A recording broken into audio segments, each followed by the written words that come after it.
बोली भक्तवत्सल भगवान की जय। सत्य सनातन धर्म की जय। किशोरी लाडली राधा रानी सरकार की जय। सद्गुरुदेव भगवान की जय। पास रहा तो क्या हुआ, नेक न समझी सैन, सुआ समझ कर उड़ गया, सुन सतगुरु के बैन। सतगुरुदेव भगवान की जय। हमें अपने गुरुदेव भगवान में पूर्ण निष्ठा होनी चाहिए। गुरु के यहाँ समय समय पर जाते रहना चाहिए।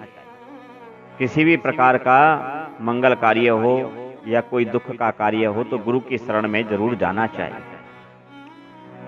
अभाव हो, प्रभाव हो या फिर स्वभाव में हो, लेकिन गुरु के यहाँ अवश्य जाना चाहिए। गुरु की शरणागत होकर के अपने सभी प्रकार के मनोरथों की पूर्ति के लिए सदगुरु की शरण में समर्पण कर देना चाहिए। समर्पण का मतलब क्या है कि मान को त्याग करके, मद को त्याग करके, मोह को त्याग करके, लोभ को त्याग कर, तृष्णा को त्याग करके गुरु के यहाँ जब जाए तो एकीकृत भाव से उनके चरणों का आश्रय लेकर के संत गुरु भगवंत के यहाँ जब भी जाओ, मान बड़ाई ईर्ष्या घर छोड़ के जाओ। इनको साथ लेके नहीं चलना चाहिए। ऐसा करने से लाभ क्या होता है? गुरु मिलन को चालिए, तजी माया अभिमान, ज्यों ज्यों पग आगे परे, त्यों त्यों यज्ञ समान। एक एक पांव जैसे जैसे आगे पड़ता है वह यज्ञ के समान फल की प्राप्ति कराता है। लेकिन यदि यही भाव विपरीत हो जाए तो फिर पतन का मार्ग खुल जाता है। गुरु की बात न मानने से राजा बलि को नरक देखना पड़ा। गुरु के सेवा में समर्पण भाव से रहना चाहिए। कभी जाओ ना जाओ, गुरु पूर्णिमा महापर्व पर जहां भी आपके गुरुदेव हैं वहां आपसे जो भी बन सकता है, रुपए, पैसा, वस्त्र, फल, मिठाई, सीधा सामान लेकर के पहुंचना चाहिए। वैसे तो गुरु के घर का भार भी आप पर होता है, इसलिए उस घर की चिंता आपको करना चाहिए। और गुरु के समर्पण से आपकी निष्ठा जागृत हो जाएगी। निष्ठा जागृत जब हो जाएगी तो श्रेष्ठता आ जाएगी। श्रेष्ठता से सद्गुण प्राप्त हो जाएंगे और सद्गुण से अवगुण दूर हो जाते हैं। और यही गुरु प्रसाद है। बोलिए सद्गुरुदेव भगवान की जय। गुरु के पास रहकर अगर गुरु के उपदेश का लाभ ना मिला तो फिर व्यर्थ ही अपना समय आपने गंवा दिया। आपको गुरु को समझना होगा। ऐसा कहते हैं, हरि रूठे तो ठोर है, गुरु रूठे नहीं ठोर। बलि चाहत थे स्वर्ग को, लेकिन गए नरक की ओर। राजा बलि जाना स्वर्ग चाहते थे किंतु नरक चले गए और गुरु की वाणी मानते। तो हो सकता है कि हरि को भी मना लेते और भाग्य को भी मना लेते, क्योंकि ये सदगुरु में प्रभाव है। गुरु का कभी अपमान तिरस्कार नहीं करना चाहिए। गुरु का कभी त्याग नहीं करना चाहिए। गुरु गूंगा हो, बाबरा हो, तब भी गुरु का त्याग धर्म में अपराध है। हम गुरु की परीक्षा लेने लग जाते हैं। परीक्षा शिष्य की होती है। शिष्य चाहे तो एकलव्य की तरह माटी के ढेले में भी द्रोणाचार्य उत्पन्न कर सकता है, लेकिन हमारे यहाँ तो उल्टा ही रिवाज पड़ गया है। दाढ़ी वाले गुरुजी, गाड़ी वाले गुरुजी, है ना, पगड़ी वाले गुरुजी। आजकल जो है ना तगड़ी वाले गुरुजी, जो ज्यादा तगड़े गुरुजी वही हमारे गुरुजी।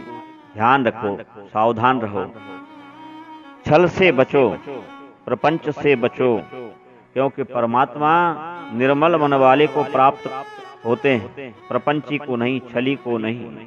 और जो गुरु के शरणागत होकर गुरु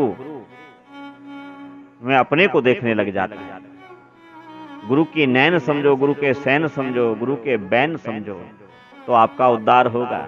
एक बार की बात है, कबीरदास जी का एक शिष्य था, वह नित्य भिक्षावृत्ति के लिए जाता, ला करके आधी भिक्षा देता, आधी स्वयं रख लेता, और वह जानता था कि गुरुजी को कैसे पता चलेगा।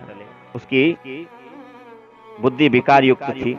एक दिन वह शिष्य किसी भक्त के यहाँ गया। जब भक्त के यहाँ गए तो सत कबीर बंदी छोड़ कहकर बैठ गया। जो कबीर पंथ वाले हैं वो परस्पर जब मिलते हैं तो इस तरह का वाक्य आपस में एक दूसरे को दोहराते हैं। कबीर जी सत्य हैं और भव बंधन छुड़ाने वाले हैं। दरवाजे पर एक पिंजरे पे एक तोता लटका हुआ था। तोते ने उस सेवक से, उस शिष्य से, कबीरदास जी के शिष्य से कहा कि भैया एक बात बताओ महात्मा जी, सत कबीर बंदी छोड़, अर्थात कबीर सत्य है और बंधन छुड़ाने वाले, तो जब वह सबके बंधन काट देते हैं तो मेरा भी पिंजरे से बंधन क्यों नहीं काट देते।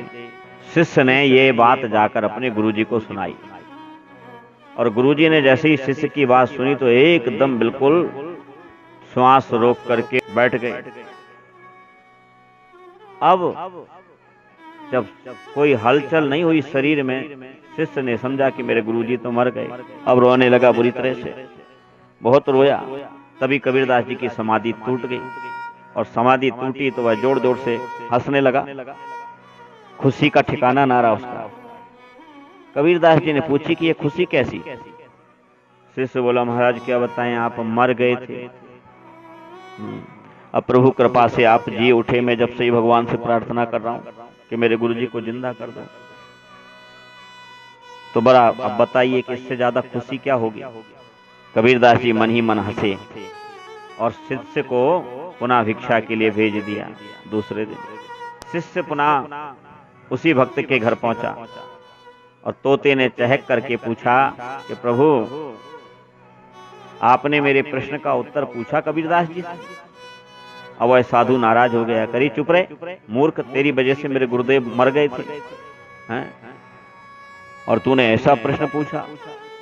जैसे ही तोते ने सुना कि गुरुदेव मर गए थे, अब क्या था, तोते ने भी अपने प्राण ऊपर चढ़ा लिए और बस एकदम लेट गया पिंजरे में, छटपटाक, ना उसमें हिलन हो ना डुलन हो। घर वालों ने सोचा मर गया, और ले जा करके उस तोते को